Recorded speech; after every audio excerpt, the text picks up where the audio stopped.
የፓርቲ ስራ እኛ ሀገር ላይ ትልቁ የፖለቲካ ቀውስ የሆነብንም ምክንያት እርሶ ምርጫ ሲደርስ የራሳቸውን ፖሊሲ ይዘው ይመጣሉ ስላሉኝ ነው። የምርጫ ጊዜ ስራ ብቻ ነው ወይ ፓርቲ ስራ?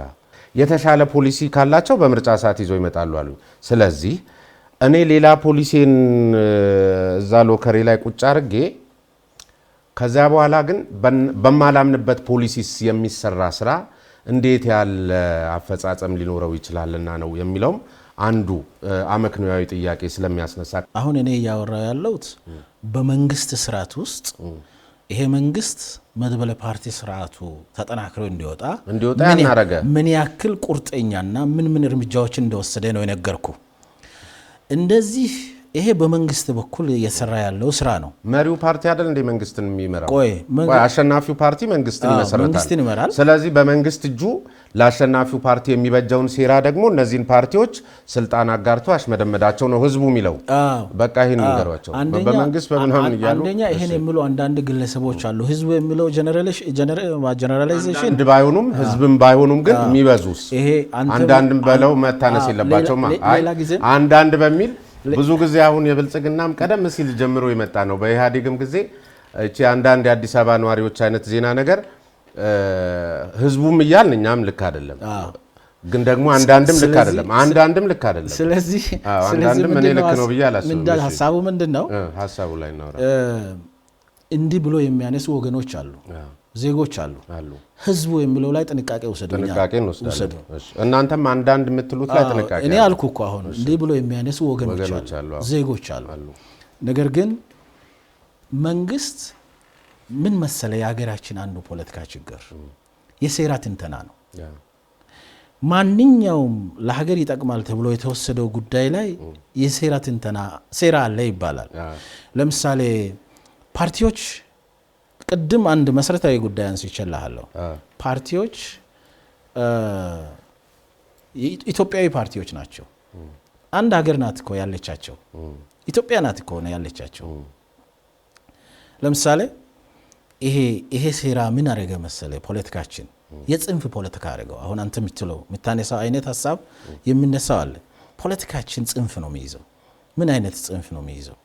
ፖለቲካችን እኛ ወደ መሃል መምጣት አለበት ብለን እናምናለን። ኢትዮጵያ ውስጥ ለረጅም ዘመን የቆየውን በእርስ በርስ ጦርነት፣ በጭቅጭቅ፣ በንትርክ ያቆየውን መንገድ ለመቀየር በሐሳብም በተግባርም እየተወሰደ ያለ እርምጃ ነው። ይሄንን ሴራ ነው ብሎ የሚተነትን አካል ካለ እጅግ በጣም አስቸጋሪ ነው። የሴራ ፖለቲካ በሌለበት ሁኔታ ውስጥ የሴራ ትንተና ይኖራል። ምን መሰለ ቅድም አንድ ነገር ብያለሁ። አንዱ ያለ አንዱ የሴራ ፖለቲካ በሌለበት ሀገር የሴራ ትንተና ይኖራል።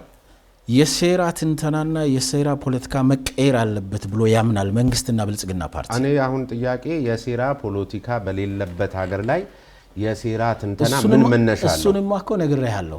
የኢትዮጵያ ፖለቲካ ስትመለከት አሁን ለምሳሌ ሚዲያዎችን ጭምሩ ሰዳውን ትርክት የሚገነባው በሚዲያ አይደል? ሚዲያዎችን ጭምሩ እንኳን ብትወስድ ከውስጥ የሾለከ መረጃ አምልጦ የወጣ ምስጥር ግን አንዳንድ አምልጦ ይወጣል አይደል ተብሎ ቢለቀቅ ያለው ርብርብ ምን እንደሚመስል ታያለህ። ለምን ቢባል በዚህ ሀገር ውስጥ ፖለቲካ ሴራ ነው ተብሎ ስለሚታመን፣ ግን ይሄ መቀየር አለበት ብለን እናምናለን። ወደ ሌላ ጉዳይ ከማለፌ በፊት ቀደም ያለ አንድ ያልመለሱልኝ የትርክት መዛባት ላይ ማለት ከኢህአዴግ ጊዜ ጀምሮ እናንተ ባለስልጣኖች ስትናገሩ መሰረታዊ እኮ ነው ማለት እንዴት ነው እንደቀላል የሚታየው? ይሄ የምክክር ኮሚሽን ማአት ሰው እኮ ብዙ ነገር እየጠበቀ ነው። ማአት ሰው ስለ እንግዲህ እንደቀድሙ ህዝቡ ሁሉ ያልኩ ላይሆን ይችላል። እኔ ለምሳሌ ተስፋ አረጋለሁ። ያንን ተስፋ የሚያጨልሙብን አካላትን እርሱ እኮ አሁን እዚህ ጋር የመንግስት ተጠሪ ሚኒስትሩ ኖት ሲናገሩ እንደ መንግስት ተጠንቅቀው የእርሱ ንግግር ምን ትርጉም ሊኖረው ተስፋዬ በልጅጌ ናቸው ተብሎ እኮ እንደ ግለሰብ አይተውም። ስለዚህ ብዙ ጊዜ ይሄ እንደ ግለሰብ የተናገረው ነው እያላችሁ እኛን ለመሸወድ የሚደረግ ጥረት ምንድነው ማለት? ወይም ደግሞ እነዚህ እየተማሩም እየተቀጡም ይሄዳሉ አሉኝ። አንድ ቀንም ሲማሩም ሲቀጡም እንደውም አብዛኞቹ እንደውም የተወሰኑ አካላት ናቸው። እነዚህ ተደጋጋሚ አካላት ሲማሩም አይተናናቅም፣ ሲቀጡም አይተናናቅም። ስለዚህ ይሄ አንዳንድ የግለሰቦች ጉዳይ ነው ብሎ የሚተዋችሁ አካል የለም። ትልቁን አካል ወክሎ ወይም ትልቅ ስልጣን ላይ ተቀምጦ በመንግስት ፊገር አንድ እንደዛ አይነት ፍረጃ ውስጥ ሲገባ ማህበረሰቡ ሊሰጠው የሚችለው ትርጉም የገሌ ነው የግለሰብ ነው ብሎ አይደለም። ይሄን እርሶም ህዝብ ውስጥ ስለሚኖሩ ያውቁታል። ስለዚህ እየታረሙ እየተቀጡ ይላሉ የሚለው ላይ በደንብ አስምረው ወይም የተቀጣ ካለም የታረመ ካለም በመገለጫ ይንገሩን። ይሄ መሰረታዊ ነገር ስለሆነ ጥሩ ሀሳብ ነው ያነሳው። ስሜን ኢትዮጵያ የምትባል ትልቅ ሀገር ስትፈጠር የተፈጠረችው ማዕከሉ ዳይቨርሲቲ ነው። ብዝሃነትን ማዕከል አድርጎ ነው የተፈጠረው። ይሄ ናቹራል ተፈጥሯ ነው። የተለያየ ባህል፣ ቋንቋ፣ ታሪክ የየራሳቸው ጂኦግራፊ ያላቸው ማህበረሰቦች ይሄን ትልቅ ሀገር ፈጥረዋል። በኢትዮጵያ ውስጥ አንዱ የትርክት መዛባት የሚጀምረው ይሄ ብዝሃነትን እንዴት ከአገራዊ አንድነት ጋር አጣጥሞ ማስኬድ ይቻላል የሚለው ዙሪያ ላይ ብዙ አይነት የትርክት መዛባት አለ። በጨቋኝና ተጨቋኝነት ትርክትስ መሽ መግባባት ተደረሰ? አሁን እርሱ ያሉኝ ነገር አለ። ቆይ ያነሳው እኮ ብዝሃነትን በአግባቡ ማስተዳደርና ጠንካራ ሀገር በመገንባት መካከል በጣም የተዛባ የትርክት መዛባት አለ። ይሄ የአይዲዮሎጂ ማዕከል አድርገው የሚናገሩ ምሁራን እንደሚናገሩት አንደኛው ትርክት የለፍት ፋር ለፍት የለፍት ጫፍ የሚባለው አይዲዮሎጂ ማዕከል አድርጎ የሚቀነቀነው ነው። ለምሳሌ የፋር ለፍት እይታ ወይም የግራ ጫፍ እይታ ተብሎ በአይዲዮሎጂ ኮንሰፕት ነው ማወራው። ይሄ እይታ ንዑስ ማንነት ከኢትዮጵያ አገራዊ ስዕል አብልጦ ማየትና በጋራ እኛን ኢትዮጵያውያን ዳይቨርስ ነን ታውቃለህ። የተለያየ ቀለም አለን። የተለያየ ቀለም ብቻ ሳይሆን ደግሞ በሚገርም ሁኔታ አንድ የሚያደርጉን የጋራ እሴቶች አሉን በርካታ። ስለዚህ የግራ ጫፍ ወደ ግራ ጥግ የምትጠጋው አመለካከት ምንድነው? ምን ላይ ነው የሚሰራው? ልዩነት ላይ ሲሰራ ቆይቷል። ይሄ አንዱ እይታ ነው።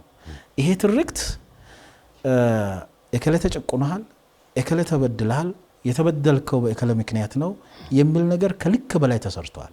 ይሄ አንዱ የትርክት መዛባት በዚህ ሀገር ላይ ተከትሏል። ሁለተኛው የዚህ ተቃራኒው ደግሞ የራይት ጫፍ ወይም በእንትን ደረጃ እኛ በአይዲዮሎጂ የቀኝ ጫፍ የሚባለው ኢትዮጵያ ጠንካራ ሀገር ለመሆን ስለ ዳይቨርሲቲ መስማት የለብንም፣ ጫፍልቀን አንድ ትልቅ ሀገር መፍጠር አለብን የሚል ትርክት።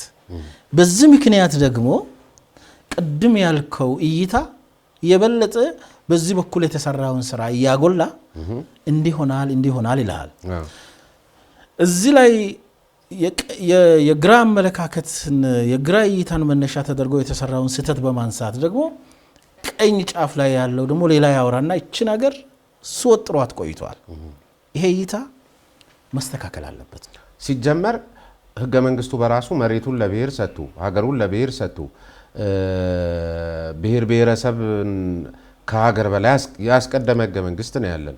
በዚህ ሁኔታ ላይ ከዚህ የተሳከረ ፖለቲካ ከዚህ የተዛባ ትርክት እናወራዋለን እንጂ ተስፋችን በጣም የመነመነ ነው። እንግዲህ ህገ መንግስት ይሻሻላል አይሻሻልም እሱ ሌላ ጉዳይ ሆኖ ህገ መንግስቱ በራሱ ለዚህ ይሻሻላል አይሻሻልም መቼ እሱ ሌላ ጉዳይ ሆኖ ነው ምሎት እኮ ወይም እሱን ማሻሻል ነው። ካልሆነ ግን ህገ መንግስቱ ለዚህ ለተሳከረ ፖለቲካ ምቹ ሁኔታን ፈጥሯልና ይሄን ህገ መንግስት ባለበት ሁኔታ ላይ እንዴት ተደርጎ ምን መሰለ ይሄን አሁን ወንድማማችነት የተማማችነት ኢትዮጵያ ውስጥ አሁን ያለው ነው ሚዲያ ላይ ያለው ህገ መንግስቱ ጋር ከመምጣት በፊት አሁን ሚዲያ ላይ ያለውን ትርክት ለምሳሌ ተመልከት።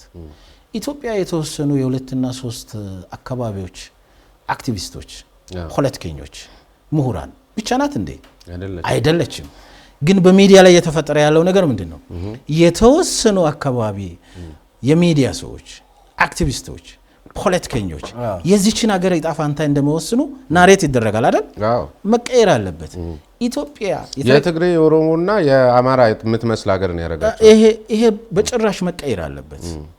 ይሄ ስለሆነ ታዲያ በዚህ መልኩ የሚሄደውን ነገር ካውንተር ባላንስ ለማድረግ የደቡብ የሶማሌ ሌሎቹ ተነስተው ተመሳሳይ ነገር መፈጸም አለባቸው ብዬ አላምንም። ኃላፊነት የጎደለው ነገር ነው። ነገር ግን ኢትዮጵያ የተወሰኑ አካላት ብቻ አይደለችም። ኢትዮጵያ የሁላችን ናት የሚል እውነተኛ ስሜት ያስፈልጋል። እኛ እንደ ብልጽግና ፓርቲ እንደ መንግስትም ለምሳሌ ህገ መንግስቱን ብትወስድ እንደ መንግስትም እንደ ብልጽግና ፓርቲ ያለው አቋም በተደጋጋሚ ተገልጿል። ምን መሰለ? ህገ መንግስቱ ኢትዮጵያ ውስጥ ያለው ህገ መንግስት ኢትዮጵያን በሙሉ ተሳትፎ እጅግ አብዛኛው ሰው በሚስማማበት መንገድ መሻሻል ይችላል አለበት ብሎ ያምናል። ተመሳሳይ አቋም አለ መንግስትና ብልጽግና ውስጥ ተመሳሳይ አቋም ነው ያለው። ሁሉም ተመሳሳይ አቋም ነው ያለው። አንዳንዶቹ ደግሞ ሁለት ነገር ነው። ልክ በኢህአዴግ የመሬት ፖሊሲውን በመቃብሬ ላይ ሲል እንደነበረው ህገ መንግስቱን በመቃብራችን ላይ የሚሉ አካላት ብልጽግና ውስጥ የሉም። ምን መሰለህ አንተ ቅድም እንዳልኩ አንዳንድ ግለሰቦች ብቻ አይደለም። እኔ መንግስትን ነው የጠየቀኝ። ለምን መንግስት ውስጥና ፓርቲ ውስጥ ያሉ እኮ ትልልቅ ሰዎች ቆይ እንደሱ አይደለም። እኔ እኮ እርሶን አሁን መንግስት ነዎት እኮ ለኔ እዚህ ጋር የሚመለከቱት እኮ ተመልካች መንግስት ነዎት እንዴ? ለምንድን ነው አንዳንድ ግለሰቦች ምናምን ብሎ ነገር የለም? አሁንም ለምንድን ነው እነሱን እስካልቀጣችሁ ወይም አምናችሁ እስካልተቀበላችሁ ድረስ የትም አያደርሰንም ነው? ምንድን ነው ፍራቸው? አንዳንድ ግለሰብ ምናምን ይባል አይሰራም ነው። አንደኛ እኔ ያልኩህ ምንድነው በተደጋጋሚ በመንግስትም ደረጃ ዞሮ የመንግስቱ አቋም ግን የብልጽግና አቋም እሱ ነው። ክቡር ጠቅላይ ሚኒስትራችንም በተደጋጋሚ የገለጹት እንደ መንግስት መሪም እንደ ብልጽግና ፓርቲ ፕሬዝዳንት በብልጫ ጊዜ በማኒፌስቶ ውስጥ ምርጫ ከመመረጣችን በፊት እኮ ማኒፌስቶ አዘጋጅተን በህዝብ ውስጥ ቀስቅሰናል። ማኒፌስቶ ውስጥ ያስገባነው ከህገ መንግስቱ አኳያ ሁለት ጽንፎችን እንደ ፓርቲ አንቀበልም። አንደኛ ህገ መንግስት የሚባለው ተቀዶ መጣል አለበት፣ ከዜሮ መጀመር አለበት። ይሄ ደግሞ የኢትዮጵያ ውስጥ የቆየ በፖለቲካ ባህላችን ውስጥ የአብዮተኝነት መንፈስ ነው። አብዮተኝነት የተጠናወተው ፖለቲካ ነው ያለው። ቀዶ መጣል አለበት፣ ከዜሮ መጀመር አለበት የሚለው እሳቤ ትክክል ነው ብለን አናምን። ሁለተኛ አሁን እንዳልከው ህገ መንግስቱ እንደ ቅዱስ ቁርአን ወይም እንደ ቅዱስ መጽሐፍ በምንም መልኩ መነካት አለበትም የሚለው ዶግማቲክ እይታ ነው፣ የቆሞ ቀር እይታ ነው። ትክክል አይደለም። ህገ መንግስት አንድ ጊዜ ከተዘጋጀ በኋላ ዓለም በጣም ዳይናሚክ ስለሆነ ነገሮች በጣም ስለሚቀያየሩ ከወቅቱ ሁኔታዎች ጋር ይሻሻላል። ስለዚህ ይሄም ዶግማቲክ እይታ ትክክል አይደለም። ፕራግማቲክ መሆን አለብን። ፕራግማቲዝም ነው የኛ አፕሮች ከህገ መንግስቱ አኳያ። የሚሰራውና የማይሰራውን ለይተን በጋራ ማየት አለብን። ብልጽግና ወዴት ሊወስደን ያሰበ ፓርቲ ነው? አንድ ማለት እርስዎ ቀደም ሲል መግቢያው ላይ ተስፋ ያላት ሀገር ወደፊት እየሄደች ያለች ሀገር ብለውኛልና አጠቃለው ዛው የብልጽግናንም እንዲነግሩኝ ስለፈለኩ ነው። ግን አንድ እኔን ብልጽግናን በተመለከተ ሌሎች የሚሏችሁና የሚያዩአችሁን ልንገሩትና ከዛ ተነስተው እንዲነግሩኝ ነው። አቋም የለሽ ወዴት መስመር እንደሚሄድ የማያውቅ ድርጅት ነው። ሲያዩት የተወናበደ ሊበራል ይመስላል፣ ቆይቶ ደግሞ የዘር ፖለቲካ ውስጥ ይገባል። ቀደም ሲል ያነሳ ነው የተሳከረ ፖለቲካና የኢኮኖሚ እሳቤን የሚከተል ነው። በጥገኝነት የተበከለ የሀሳብ ጥራትና ወጥነት የሌለው የተጣጣፈና ቀለም የለሽ ነው ድርጅት ነው። ክምር እህል ወቅቶ ጭብጥ ምርት እንደሚገኝበት ገለባው የበዛ አዝመራ ነው ብልጽግና ፓርቲ ብለው የሚተቿቸው አካላት አሉና እንግዲህ መሪ ድርጅት እንደመሆኑ መጠን ደግሞ እርሶ ተስፋ ያላት ሀገር ብለውኛል። በሁለት ከፍዬ የመጀመሪያው ተስፋ ያላት ሀገር ያልኩበት ምክንያት፣ ሁለተኛ አሁን ያነሳቸው ነገሮች አነሳለሁ። ተስፋ ያላት ሀገር ነው ያላት ሀገር ናት ኢትዮጵያ ያልነው ለምንድን ነው?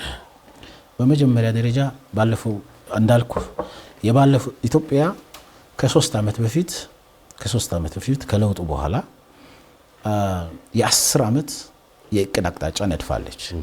የ10 ዓመት የእቅድ አቅጣጫው የ3 ዓመት አፈጻጸማችን ምን እንደሚመስል በህዝብ ተወካዮች ምክር ቤት የየዕለት ክትትልና ቁጥጥር ስራዎችን ማዕከል ተደርጎ የሚሰራው ስራ ላይ እዛ እንደሚሰራ አመራር ውጤቱን አውቀዋለሁ። በካቢኔ ውስጥም የተገመገሙ ነገሮችን አውቃለሁ። ለምሳሌ አንዷን ዘርፍ ወስጄ ብመለከት የ10 ዓመት የእድገትና የከፍታ አቅጣጫችን ማዕከል የሚያደርገው አንዱ ብዝሃ የእድገት አማራጮችን ነው።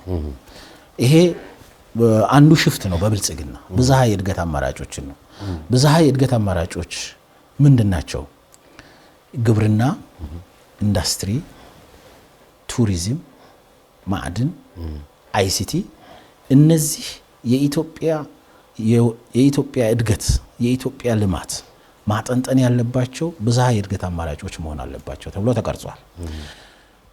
ይሄ ከተቀረጸ በኋላ ባለፉት 3 ዓመታት ምን ውጤት አስገኛን ተስፋ አላት ያልኩበት ምክንያት እየነገርኩ ነው። ምንድን ነው የተገኘው? ለምሳሌ በግብርና ብትወስድ ባለፉት 3 ዓመታት ውስጥ ለረጅም ዘመን ያላመጣናቸው ተጨማሪና ተደማሪ እድገቶችን አግኝተናል።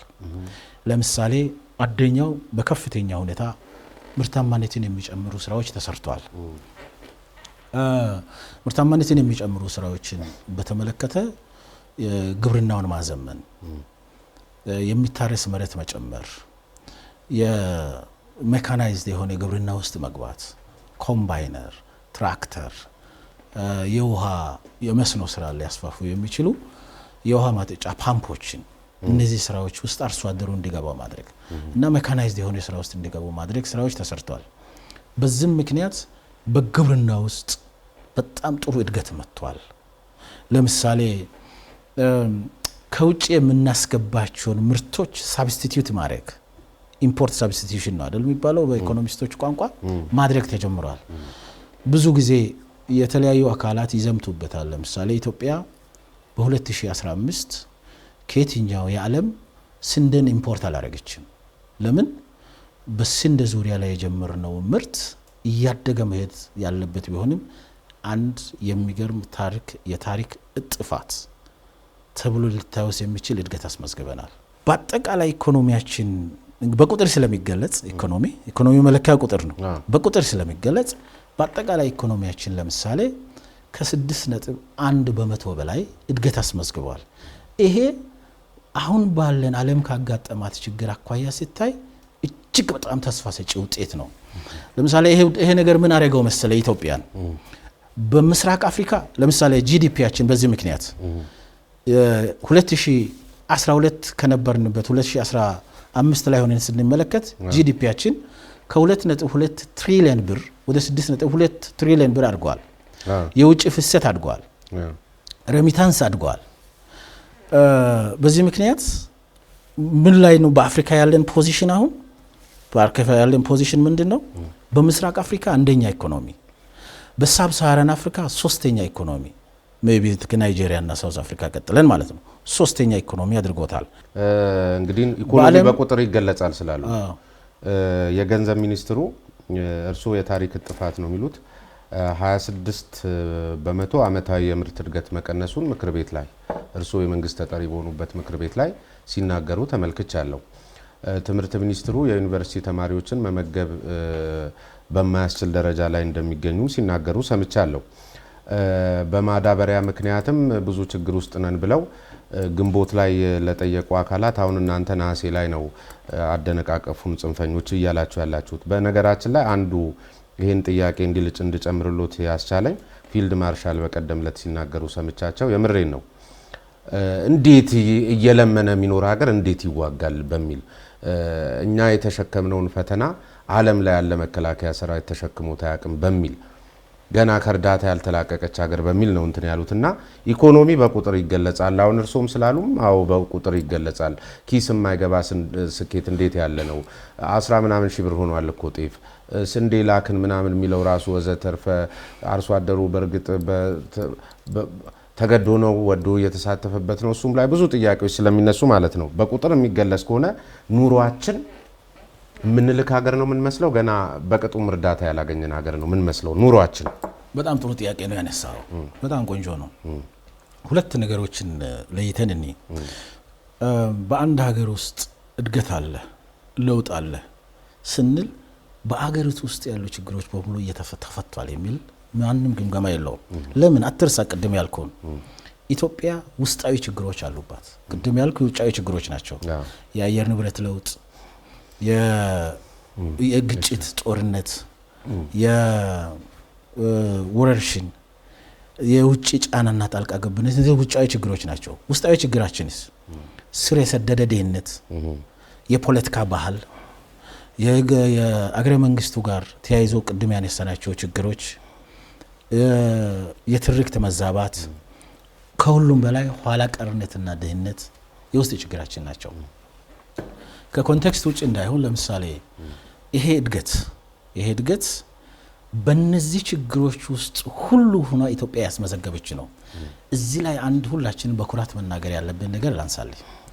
ኢትዮጵያ ባለፉት አመታት በሀገር ደረጃ በዓለም አቀፍም ደረጃ ውስጣዊና ውጫዊ ፈተናዎች በበዛበትም ውስጥ ሆና ፈተናዎችን በመቋቋም እንደ ሀገር እንደ ህዝብ መንግስትና ምናልባት ብልጽግና ፓርቲ አስተባባሪዎች ሊሆኑ ይችላሉ እድገት አስመዝግበናል የሚለው የሁላችን ኩራት መሆን አለበት ብዬ አምናለሁ።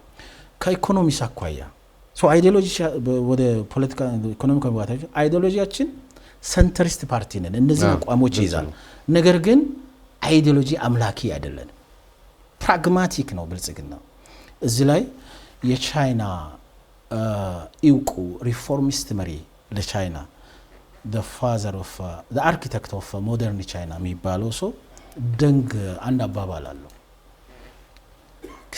ስለ ፕራግማቲዝም ሲገልጽ ድመቷ መልኳ ጥቁርም ይሁን ነጭ ዋናው ስራ ምንድነው? አይጥ መያዝ። ከድመት ከለሯ አንተ ምን አለ አይጥ መያዝ ከቻለች ነው። ሶኛ ሰንተሪስት ፓርቲ ነን፣ ግን አይዲዮሎጂ አምላኪ አይደለም። ከነባራዊ ሁኔታው ተነስተን ለኢትዮጵያ ሰላም፣ ለኢትዮጵያ አንድነት፣ ለኢትዮጵያ ብልጽግና የሚሰሩ ሐሳቦችን እንቀበላለን። እዚህ ላይ ባለፉት 50 ዓመታት በኢትዮጵያ ሲቀነቀን የነበረው በተለይ የሌፍት ፓርቲ ኃይሎች ፕራግማቲክ ነን ስትል ወላዋይ ነው ይላል። ይሄ ከግራ አመለካከት የሚመነጭ ነው። የግራ አመለካከት ውስጥ የተቸከሉ ሰዎች በባህሪያቸው ዶግማቲክ ናቸው። አንድ ጉዳይ በመቃብሬ ላይ ነው ምለው። በመቃብሬ ላይ የሚባል ነገር በፖለቲካ አይዲዮሎጂ የለም። አይዲዮሎጂው ከራስህ ሀገር ነባራዊ ሁኔታ አኳያ ትገመግመዋለህ፣ ትቀርጸዋለህ፣ ለሀገር ሰላም፣ አንድነት፣ ብልጽግና የሚሆነውን ነገር ታስገደዋለህ። ከወቅቱ ሁኔታ ጋር ሪቫይዝድ መሆን ያለበትን ነገር ሪቫይዝ ታደርገዋለህ። ዋናው አቅጣጫችን ይሄ ነው። ከኢኮኖሚ አኳያ ምንድነው የምንከተለው? ብዝሃ የኢኮኖሚ እድገት አማራጮችን ነው የምንከተለው። ግባችንስ ምንድነው? ኢትዮጵያን አፍሪካዊት የብልጽግና ተምሳሌት የሆነች ሀገር መገንባት ነው። ለዚህስ ግብርናው፣ ኢንዱስትሪው፣ ቱሪዝሙ፣ አይሲቲው፣ ማዕድኑ ትልቅ ሚና ይጫወታል ብሎ ያምናል። ክቡራንና ክቡራት ተመልካቾቻችን ስትከታተሉ የነበረው የነጻ ሀሳብ የውይይትና የክርክር ፕሮግራም ከመንግስት ዋና ተጠሪ ሚኒስትር አቶ ተስፋዬ በልጅጌ ጋር የነበረውን በወቅታዊ ሀገራዊ ጉዳዮች ላይ ነው ያነሳነው። የሚበዙት ነጥቦች ፍልስፍናዎች ናቸው። እነሱን መሰረት አድርገን እንግዲህ በቀጣይም ከሌሎች የብልጽግና አመራሮች እንደዚሁም ደግሞ ከመንግስት የስራ ኃላፊዎች ጋር በፖለቲካውም በዲፕሎማሲውም በኢኮኖሚው መስክ ያሉ ነጥቦችን ወደፊት ዘርዘር አድርገን የምናይበትን እድል የምንፈጥር ነው የሚሆነው። በዚህ ሰዓት ውስጥ ሁሉንም ነገሮች ማንሳት ስላልተቻለ፣ ያም ሆኖ ግን በተቻለ መጠን ብዙ ነገሮችን ለመዳሰስ ሞክረናል። አብራችሁኝ ስለነበራችሁ ከልብ ነው የማመሰግነው። ስሜ ነባይ ፈርስ ነኝ። ሳምንት በሌላ እንግዳ በሌላ ርዕሰ ጉዳይ የምንገናኝ ነው የሚሆነው። አቶ ተስፋዬ በልጅጌንም በዋልታ ነጻ ሀሳብ ተመልካቾች ስም ከልብ ነው የማመሰግነው። በዚሁ ሰናበታለሁ። ቻው።